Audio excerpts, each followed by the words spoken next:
Yo, what's up mga brother and sisters? Nga pala may sasabihin ako sa inyo. Kung wala kayong pakialam sa sasabihin ko, ito sasabihin ko po totoo lang. Hindi naman sa hindi ako makamove on, pero parang gano'n na nga.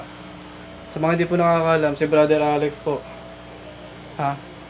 Yung tatay ko po. Since sa hospital, hindi na rin po i-issue kung gaano siya katagal doon sa hospital. Ang issue, di mo na siya dinalo mga ka-office mate niya, mga ka-officina niya. Diba? Kaya nawalan ng bilib sa tropahan eh. Partida po yung tatay namin. Maingay, mahilig sa socialize, ganyan. Tapos ganun na lang. Hindi po maganda yung ganun eh.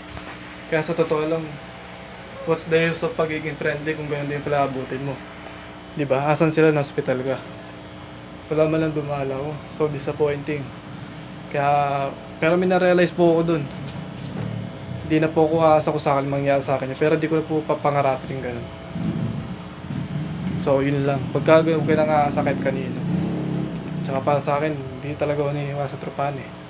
Tropa-tropa, tapos pag nandun na, asan sila? Wala man lang dumalaw, di ba? So disappointing.